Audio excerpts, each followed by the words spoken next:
안녕하세요. 사연을 부탁해입니다. 오늘의 사연을 소개하겠습니다. 저는 지금도 그날만 생각하면 치가 떨릴 정도로 끔찍하기만 합니다. 하지만 그날 이후 제 인생이 송두리째 바뀌었다고 해도 과언이 아니었는데요. 그날은 비가 추적추적 내리던 습한 여름날이었습니다. 며칠간 계속되던 장맛비로 인해 하루 종일 비가 내렸거든요. 거실에서 부모님이 말다툼하는 소리가 제 방까지 고스란히 들려왔습니다. 그동안 집안에서 마치 이방인 마냥 지내던 제게는 그런 부모님의 목소리가 아득하게만 들려올 뿐이었어요. 이제 어쩔 거야. 내가 그런 그지 같은 대학 들어갈 때부터 알아봤어. 그니까 내가 그딴 대학 보내지 말라고 했잖아. 그냥 미국으로 유학 보내자고 그렇게 말했는데 뭐? 가기 싫어? 다른 애들은 미국 유학 보내준다고 하면 절까지 할 판국에 가기 싫어? 그때 억지로라도 보냈어야 했는데 당신이 중간에서 말렸잖아. 그러니 당신이 말해봐. 이제 어떡할 거냐고. 그렇지 않아도 내 딸이 그런 대학 들어가서 얼굴도 못 들고 다니고 있는데 나 참 기가 막혀서 말이 안 나온다. 나도 미국으로 보내고 싶었는데 지가 안 간다고 생난리를 치는 걸 난들 어떡해. 내 딴에는 가서 사고라도 칠까봐 그랬던 거잖아. 나도 지금 골이 깨질 것 같으니까 그만 좀 해. 지금 화낸다고 이게 다 해결될 일이야? 어떻게 할지 방법부터 찾아야 할 거 아니야. 어떡하긴 뭘 어떡해. 당신이 여기저기 수소문해서 병원이나 알아봐. 이 일이 밖으로 새나가는 날에는 당신이랑 나랑 끝인 거 당신도 알고 있지? 알았어. 내가 한번 알아볼게. 도대체가 내 뱃속에서 저런 애가 어떻게 나왔나 몰라. 아무리 봐도 시댁이나 친정에 저런 애가 없잖아. 낸들 알아? 그리고 학교도 자퇴시켜. 그런 그지 같은 학교는 애초에 보내지도 말았어야 한다고. 그래도 애 아빠는 나름 의대 다닌다고 하더만. 당신 미쳤어? 애 아빠는 누가 애 아빠야. 한 번만 더 그딴 소리 입에 올리기만 해봐. 그리고 병원 가서 수술하자마자 저 꼴통 바로 미국으로 보내버려. 저 형한테 거기서 다시 공부할 수 있게 하란 말이야. 아빠가 엄마를 다그치는 소리가 들려왔습니다. 여기서 잠깐 우리 가족 소개를 하자면 우리 부모님은 두 분 다 이름만 대면 다 아는 대학교의 교수입니다. 그리고 오빠는 명문대 의대를 졸업해서 현재 의사이고 제 여동생도 명문대 의대를 다니고 있습니다. 우리 부모님 두 분 다 명문대를 졸업한 수재였다는데요. 머리가 좋긴 좋은 모양으로 현재도 인정받는 대학 교수입니다. 제가 얼핏 이모에게 듣기로는 두 분은 사랑과는 전혀 거리가 먼 분들로 오로지 조건만을 따져서 결혼했다고 합니다. 그러니까 엄마 아빠가 얼굴도 꽤 괜찮은 편이고 거기다 두 분 다 키도 평균보다 큰 편이거든요. 한마디로 두 분은 2세에게 좋은 유전자를 물려주기 위해 결혼 상대를 고르고 골라서 결혼을 했다고 합니다. 또한 친가 외가 모두가 잘 사는 집안이었기에 더할 나위 없이 조건에 딱 맞았다고 합니다. 그렇게 두 분은 결혼하게 되었고 그 뒤 우리를 낳았고 말이죠. 그리고 그런 두 분의 기대에 부응이라도 하듯이 오빠와 동생은 머리부터 발끝까지 부모님의 유전자를 그대로 물려받았습니다. 다만 저는 외모는 부모님의 유전자를 그대로 물려받았지만 머리가 그렇게 좋은 편은 아니었어요. 그렇다고 해서 제가 공부를 정말 못했다거나 그렇진 않았지만 오빠와 동생은 전교 1등을 놓쳐본 적이 없었던 반면에 저는 그냥 전교 10위권 안에서 왔다 갔다 했거든요. 제가 다니던 고등학교가 공부를 워낙 잘하는 학교였기에 그 정도면 나름 뒤처지는 성적도 아니었어요. 하지만 부모님은 항상 저를 닥달하고 또 닥달했습니다. 내가 지금껏 살면서 이런 성적표는 처음이다. 어떻게 전교 9등을 할 수가 있어? 2등만 해도 기가 막힐 판국인데 9등? 네가 지금 제정신이냐? 잘못했습니다. 다음번에는 꼭 성적 올릴게요. 지금 그 말이 몇 번째냔 말이야. 이 정도면 너 집중력이 떨어지는 거야. 네 엄마랑 내 머리가 얼마나 좋은데 우리들 유전자를 물려받았으면 절대 이 성적 나올 수가 없어. 네 오빠랑 동생 좀 봐라. 전교 1등을 놓쳐본 적이 없잖니? 근데 넌 왜 그 모양이냔 말이야. 아빠가 신경질적으로 성적표를 구겨버리곤 했습니다. 그때 당시 저는 제가 세상에서 가장 못난 사람이다라는 생각으로 살고 있었는데요. 제 머릿속엔 항상 넌 불량품이야. 정말 한심한 인간이야. 라는 생각만 가득했거든요. 우리 부모님이 입버릇처럼 하던 말이기도 했고요. 명문대 교수이던 우리 부모님은 밖에서는 참 존경받는 그런 분들이셨지만 집안에서는 전혀 그런 분이 아니었어요. 아니죠. 오로지 저한테만 막말을 일삼았던 것 같습니다. 저는 그러한 환경 속에서 하루하루를 바들바들 떨면서 보내야만 했습니다. 항상 위축되어 있었고 학교에서도 말 한마디도 못한 채 공부만 했으니까요. 그랬기에 제 주변에는 친구가 한 명도 없을 정도였어요. 부모님은 항상 우리에게 친구 따위는 필요 없다. 네 옆에 앉아있는 애들은 모두 네 경쟁자다. 라는 말로 우리를 억압하곤 했거든요. 그렇게 저는 대학 입시를 치렀지만 부모님이 바라는 명문대는 들어가지 못했습니다. 하지만 그래도 서울에 있는 나름 유명한 대학에 합격을 했는데요. 아빠가 노발대발하면서 미국으로 유학을 가라고 했습니다. 그때 당시 제가 처음으로 부모님께 대들었던 것 같은데 저는 정말 미국 유학을 가고 싶지가 않았거든요. 성격도 워낙 내성적인데 미국에 가서 잘 지낼 수 있을까 하는 걱정 때문에 무섭기만 했거든요. 결국 아빠가 처음으로 한 발자국 뒤로 물러난 채 제게 한마디를 했어요. 그럼 너 그 학교 우선 등록하고 다시 공부해서 명문대 들어갈 생각해. 지금 이 아빠가 얼마나 창피한 줄 알기나 해? 아빠 친구들 애들은 다 명문대 갔단 말이야. 아빠의 말에 제가 억지로 고개를 끄덕였는데요. 우선은 그 순간을 모면하고 싶었거든요. 그러다가 제가 대학에 입학을 하게 되었는데 저는 다시 공부해서 명문대에 갈 생각이 없었습니다. 그 바람에 부모님이 허구한 날 다투긴 했지만 저는 그저 모른 척하고 지내고 있었어요. 대학을 들어가 친구를 처음 사귀게 되었는데 친구의 영향을 많이 받았거든요. 특히나 같은 과에 다니던 정화와 가까워졌고 거의 모든 시간을 정화와 어울리며 지내곤 했습니다. 정화는 그런 제가 모르던 것을 참 많이도 알려주곤 했으니까요. 거기다 제가 정화에게 가장 많이 놀랐던 것이 정화는 저만 보면 항상 감탄하듯 말을 하곤 했어요. 넌 어쩜 이렇게 피부가 좋아? 너 화장 하나도 안 한 거지? 그냥 선크림만 발랐어. 우와, 근데 피부가 이렇게 좋아? 넌 눈도 예쁘고 코도 예쁘고 더 예쁜 것 같아. 정화가 제 얼굴을 뚫어지라 바라보며 중얼거리듯 말했어요. 그런 정화의 말에 제가 놀란 채 물었고요. 내가? 넌 지금 내가 예쁘단 말이야? 당연하지. 너 진짜 예쁘게 생겼어. 넌 잘 모르나 본데 우리과 남자들이 맨날 너만 쳐다보고 난리도 아니야. 너 정말 내가 예쁘다고 생각해? 그렇다니까. 근데 나 진짜 궁금한 게 있는데 말이야. 기분 나쁘게 생각하지 말고 들어줬으면 좋겠어. 뭔데 그래? 괜찮으니까 말해봐. 넌 얼굴도 예쁘고 머리도 똑똑한데 너 자신한테 왜 그렇게 자신감이 없는 거야? 아, 그게 난 말이야. 그동안 내가 예쁘다거나 똑똑하다거나 하는 말을 단 한 번도 들어본 적이 없어. 뭐? 그게 정말이야? 도대체 왜? 왜냐하면 우리 오빠랑 동생이 워낙 똑똑해서 난 우리 부모님한테는 불량품이나 다름없었거든. 무슨 그런 말이 있어. 네가 얼마나 예쁘고 똑똑한데. 난 너한테 그런 말 들을 때마다 뜨끔뜨끔해. 난 불량품인데 왜 자꾸 나한테 이러지? 뭐 그런 생각이 들거든. 제 말에 정화가 많이 놀란 듯 입을 다물지 못하고 있었는데요. 아마도 살면서 누군가에게 처음으로 그러한 말을 했던 것 같습니다. 아니야, 너 진짜 너무너무 예뻐. 전에 우리 집에 왔을 때 우리 엄마도 그랬다니까. 너 진짜 예쁘고 똑똑한 것 같다고. 정말이야? 난 잘 모르겠는데. 우리 부모님은 집에 손님이라도 오게 되면 나보고 방에 들어가서 나오지 말라고 했어. 왜? 공부하라고? 아니, 내가 공부를 잘 못해서 창피하니까 아예 나오지 말라고. 뭐? 진짜 그랬단 말이야? 너 고등학교 때 성적 안 좋았어? 응, 안 좋았지. 전교 1등을 많이 못했거든. 그리고 언젠가는 전교 9등도 해본 적이 있었어. 그때 아빠가 나보고 뭘 했는 줄 알아? 뭐라고 했는데? 아빠 인생에서 가장 잘못한 게 날 낳은 거라고 했어. 엄마 아빠 유전자 중에 나 같은 건 없는데 뭔가 이상하다면서. 뭐? 전교 9등을 했는데 그랬단 말이야? 응. 오빠랑 동생은 거의 만점만 받아서 전교 1등을 도맡아 했었거든. 그래서 혹시나 집에 손님이라도 오게 되면 나보고 방에서 절대 나오지 말라고 했어.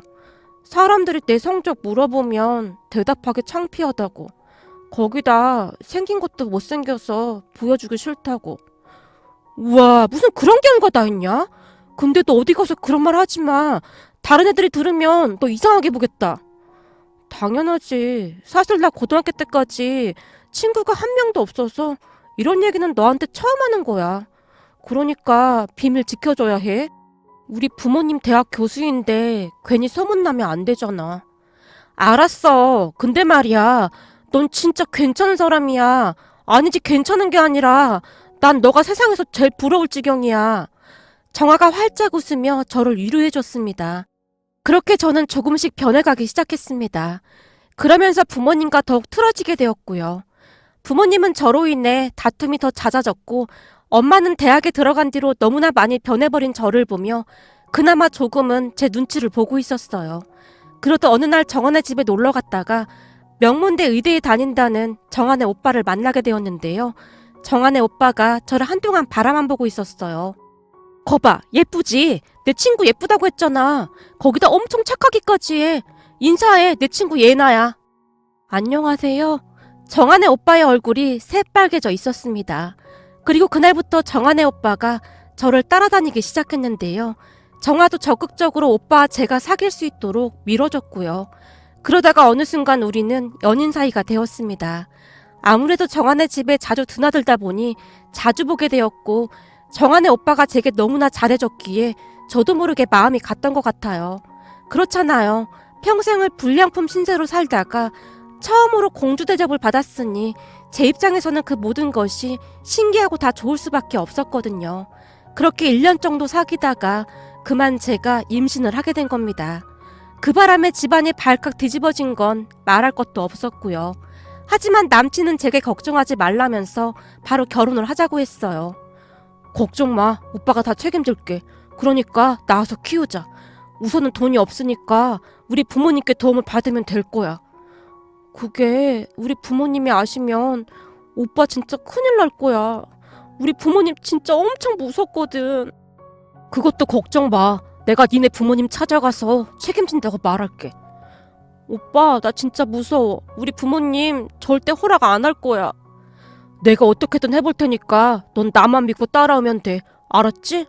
남친이 저를 위로했지만 두려운 마음뿐이었기에 제 눈에서 눈물이 멈추질 않았어요.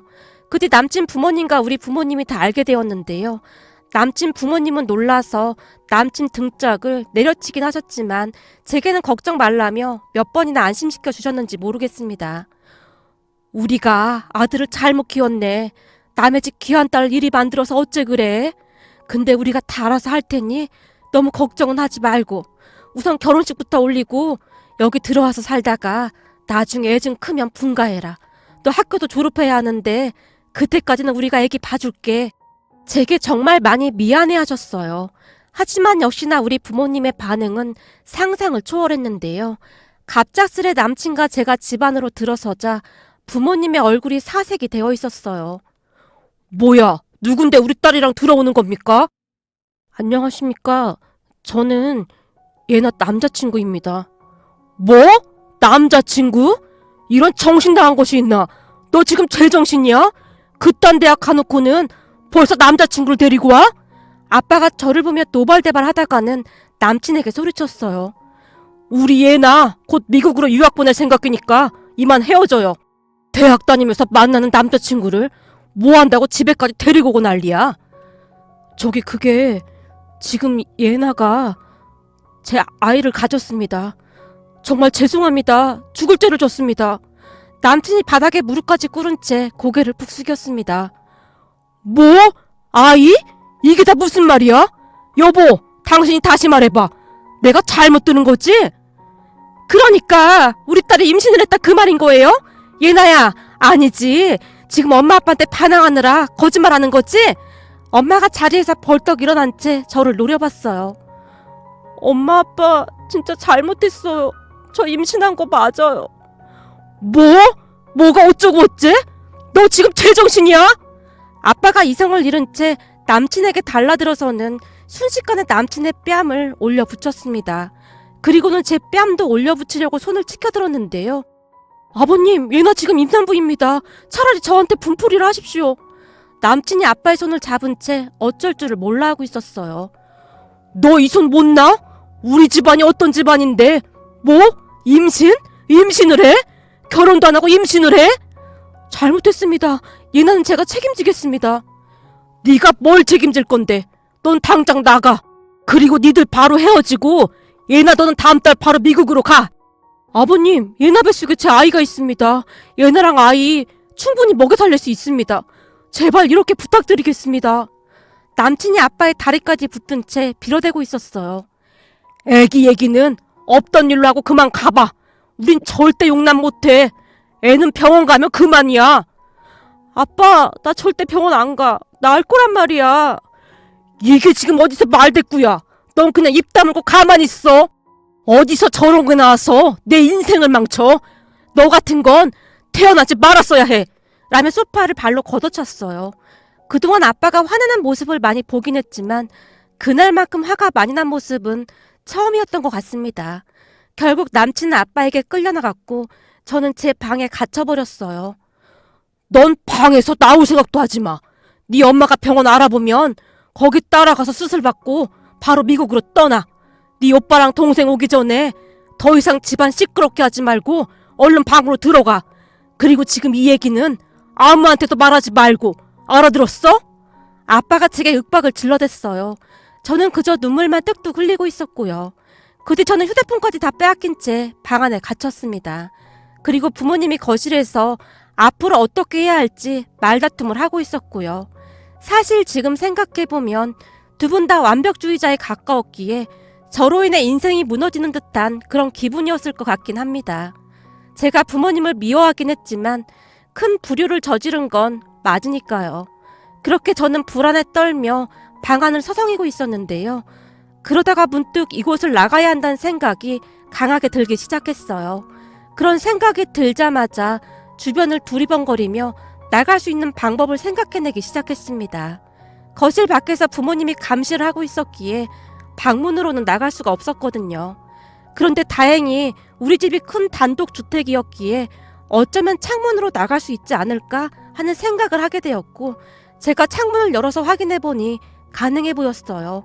그 생각을 하자마자 나갈 방법을 연구하기 시작했는데요. 우선 침대에 있던 이불을 창문 밖으로 떨어뜨린 다음 의자를 끌고 와서 의자를 밟고 조심스레 창문 밖으로 뛰어내렸습니다. 다행히 많이 높진 않았기에 다치지 않고 금방 빠져나올 수가 있었어요. 창문 밖으로 나온 제가 급히 대문을 통해 밖으로 나갔는데요. 다행히 남친이 담벼락에 기댄 채 쪼그려 앉아 있었습니다. 예나야, 어떻게 나왔어? 부모님이 내보내줬어? 아니, 오빠 우리 지금 이러고 있을 때가 아니야. 여기 이대로 있다가는 또다시 끌려 들어가야 한단 말이야.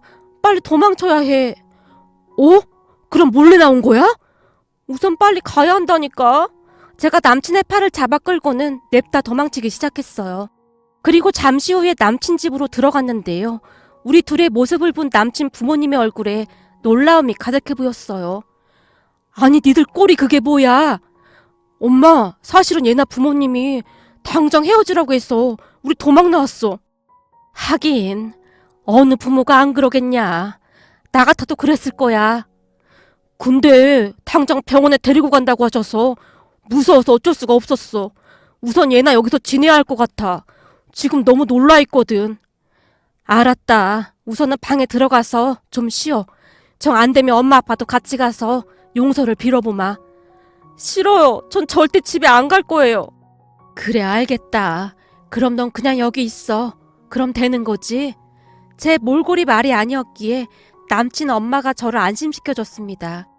그렇게 저는 잠이 들었던 것 같은데요. 잠시 뒤 남친이 남친 부모님과 우리 집에 다시 찾아갔던 모양입니다. 하지만 부모님이 들은 척도 하지 않았고요. 앞으로 그런 불량품은 우리 딸 아니니까 다시는 찾아오지 마세요. 어떻게 우리 집안에서 그딴 게 나올 수가 있어? 남친 부모님이 빌다시피 했지만 결국엔 경찰까지 불러서 내쫓아버렸답니다. 집으로 돌아온 남친과 남친 부모님의 얼굴이 새하얗게 질려 있었는데요. 우선은 여기서 지내면서 방법을 생각해보자꾸나. 지금 화가 너무 많이 나 있어서 도저히 안 되겠구나. 우리 부모님께 가진 수모란 수모를 다 당하고 왔음에도 남친 부모님은 우리 부모님 험담을 단 한마디도 하지 않았어요. 얘나 부모님 입장에서야 당연한 거야. 그러니까 너무 마음 쓰지 말고 마음 돌릴 생각이나 해. 라는 말을 하실 뿐이었어요. 그 뒤 저는 남친 집에서 살게 되었습니다. 남친 부모님과 남친이 우리 부모님한테 다시 찾아가서 빌다시피 했지만 부모님은 눈 하나 깜빡하지 않았어요. 결국 남친 부모님께 하지 말아야 할 말까지 하고 말았다는데요. 걔는 어차피 불량품이었으니까 당신들이 알아서 해요. 그런 불량품이 지금까지 우리 집에 있었던 것조차도 신기한 일이긴 하네. 암튼 우린 다시는 그 애 볼 생각 없으니까 결혼을 시키든 말든 그쪽에서 알아서 해요.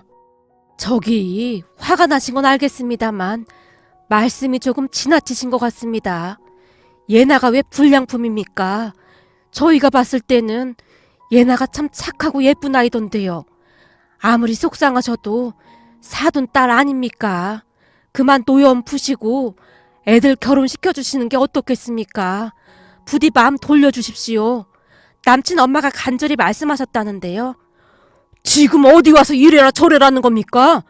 그쪽 집안 수준이 딱 그 모양이니 걔가 그리 보이는 거겠지요. 우리 집안이 어떤 집안인 줄 알긴 하는 겁니까? 가문에 먹칠을 해도 요분수지. 지금껏 우리 집안에 이런 일이 단 한 번도 없었단 말입니다. 듣기 싫으니까 당장 나가요. 안 그럼 다시 경찰 부를 겁니다. 알겠습니다. 그럼 우리가 그냥 결혼시키고 그리 살 테니 상관하지 마시죠. 많이 배웠으면 뭐합니까? 지금 두 분 행동은 동물보다 못한 행동이신 것 같네요. 동물도 지 배 아파 낳은 새끼는 끔찍해 아끼더라고요. 미우나 고우나 내 자식 아닙니까? 뭐? 당신 지금 뭐라고 했어? 우리가 동물보다 못해? 어디서 근본도 없는 집구석이 감히 우리한테 그딴 소리를 해? 그럼 명문가 가족들끼리 잘 살길 바랍니다. 남친 엄마가 두 분을 노려보다 나왔다고 하네요. 집에 들어서자마자 남친 아버지가 남친 엄마를 나무랐는데요. 지금 이 상황에 왜 그렇게 그 양반들을 자극하고 그래? 어떻게든 설득해서 애들 결혼식을 올려야 할 거 아냐? 내가 가만히 있게 생겼어? 물론 우리 애들이 잘한 거 하나 없지만 얘나 보고 불량품이라고 하잖아. 내가 진짜 웬만하면 참으려고 했는데 그딴 말이 어딨어? 명문가 같은 소리 하고 있네. 요즘 명문가는 그렇게 하는가 보구만. 저런 사람들이 대학에서 애들을 가르친다니 참 한심하구만. 어머 예나야, 너 듣고 있었니? 내가 그만 너무 화가 나서 미안하구나. 잔뜩 흥분한 채 말을 하시던 남친 엄마가 제 눈치를 봤어요. 저 때문에 정말 죄송합니다. 근데 전 다시는 그 집에 안 갈 거예요. 그러니까 저 보내시면 안 돼요. 제가 눈물까지 글썽이며 간절한 표정으로 두 분과 남친을 바라봤습니다. 그 뒤 우리는 간단하게 결혼식까지 올렸는데요. 결혼식이라고 해봐야 그냥 시댁 친척들 몇 분과 식사하는 정도였습니다. 하지만 저는 그마저도 그렇게 좋을 수가 없었어요. 시댁에서 사는 게 100배, 1000배는 더 행복했으니까요. 그런데 이 습관이라는 것이 참 무서운 게 말이죠. 혹여나 시댁 친척들이나 어머님 친구분들이 집에 오시면 저도 모르게 방 안으로 들어가 버리곤 했습니다. 그 모습에 시어머님이 놀라서 저를 따라 들어오셨는데요. 예나야, 왜 방으로 들어가? 아, 그게 사고까지 쳐서 결혼했는데 제가 창피하실 것 같아서요. 어머, 그게 무슨 말이니? 이건 네 잘못이 아니라 우리 아들 잘못이 더 크다. 순진하고 예쁜 널 꿰어내서 그런 거잖니. 그리고 우린 네가 우리 며느리가 돼서 진짜 좋은 걸 곧 우리 손주가 태어날 생각하니 요즘은 잠도 안 오잖니. 정말요? 그럼 거기다 이렇게 착하고 예쁜 며느리가 들어왔으니 우리 아들이 참 복이 많은 것 같구나. 내가 너한테 참 미안하고 고맙다. 라며 저를 데리고 거실로 나오셨어요. 그리고는 손님들이 올 때마다 제 자랑을 하시곤 했습니다. 어느 날은 시댁에 제사가 있어서 친척들이 다 모였는데요. 작은 어머님께서 부러운 듯 시어머님을 보며 말씀하셨어요. 형님 복도 많네요. 영수가 그 대단하다는 명문대 의대에 딱하니 들어갔지. 거기다 며느리도 이렇게 예쁘고 착한 며느리가 들어왔잖아요. 전 세상에서 형님이 제일로 부럽네요. 그렇지. 나도 요즘 가만히 있어도 그냥 웃음이 나와. 우리 며느리가 말이야. 머리도 얼마나 좋은지 몰라. 이것 좀 봐봐. 이 매니큐어도 우리 며느리가 발라준 거야. 유튜브 영상을 잠깐 보더니 아주 기가 막히게 따라하더라니까. 커피 한 잔을 만들어도 참 고급지게 만들어주고 보고만 있어도 얼마나 예쁜지 몰라. 아유, 형님 그만 좀 자랑하세요. 저 배가 아프려고 하네요. 마치 두 분이서 소녀마냥 깔깔거리시며 웃고 계셨는데요. 두 분의 대화를 듣던 제 눈에서 그만 눈물이 떨어지고 말았습니다. 예나야, 왜 그래? 갑자기 왜 울어? 그냥 너무 좋아서요. 전 그동안 제가 세상에서 제일 못난 줄 알고 살았는데 여기서는 다들 저를 예뻐해 주셔서 기분이 진짜 이상해요. 기분이 이상할 게 뭐가 있어. 너 진짜 예쁘다니까. 그랬으니 우리 아들이 너한테 한눈에 반해서 빨리 데리고 온 거 아니겠니? 앞으로는 당당하게 살면 되는 거야. 알겠니? 그렇듯 시어머님은 항상 저를 따뜻하게 대해주셨습니다. 시간이 흘러 제가 출산할 때도 시어머님과 시누이자 친구인 정아가 자리를 지켜줬는데요. 같이 울어주고 같이 웃어주는 그런 시댁 가족들로 인해 제 마음의 상처도 조금씩 치유되어 가고 있었습니다. 거기다 아이를 낳고 저는 다시 학교에 복학까지 했어요. 시어머님께서 아이를 돌봐주신다며 학업을 계속하라고 하셨거든요. 그동안은 부모님이 하라는 대로만 했었잖니? 이제부터는 네가 하고 싶은 거 다 해봐. 우리가 다 지원해 줄 테니까. 라며 항상 응원해 주셨습니다. 덕분에 저는 대학을 무사히 졸업하고 의류회사에 입사까지 했습니다. 그렇게 몇 년간 직장 생활을 하다 시누이와 함께 인터넷 의류 사업을 시작했는데요. 시누이도 그렇고 저도 그렇고 그쪽으로 재능이 있었던 것인지 이 사업이 소위 대박이라는 것이 났습니다. 제가 피팅 모델을 맡았고 시누인 정아가 인터넷 마케팅을 맡았는데 아무래도 이게 딱 맞아 떨어졌던 것 같습니다. 거기다 시누이와 제가 성격도 아주 잘 맞았기에 사업은 계속 승승장구하고 있고요. 우리 딸도 아주 잘 자라고 있는 건 말할 것도 없고요. 그러던 어느 날 도저히 믿을 수 없는 일이 일어났어요. 우리 남편이 정신과 의사를 하고 있는데 얼마 전에 그 병원으로 우리 엄마가 찾아왔다고 합니다. 물론 정신과 치료를 받기 위해서 말이죠. 어느 날 남편이 제 눈치를 보며 어렵게 말을 꺼냈어요. 여보, 내가 당신한테 이런 말을 해야 하나 말아야 하나 한참 고민했었거든.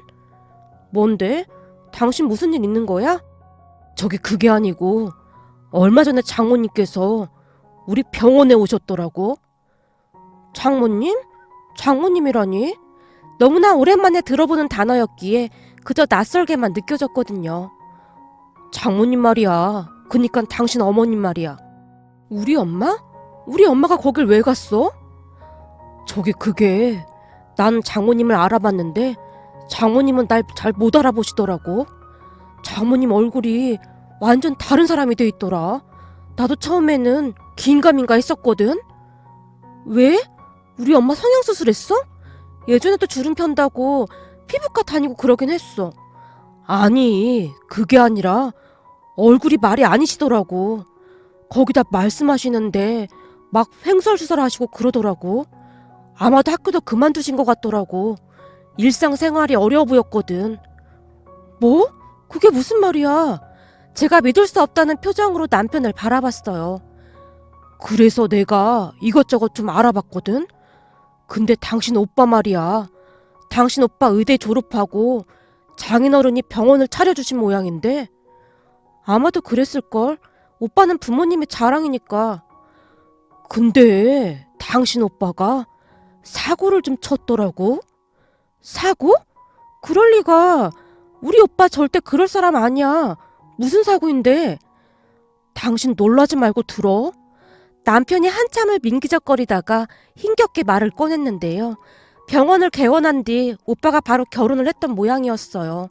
물론 부모님이 소개해준 나름 명문가 집안의 여자랑 말이죠.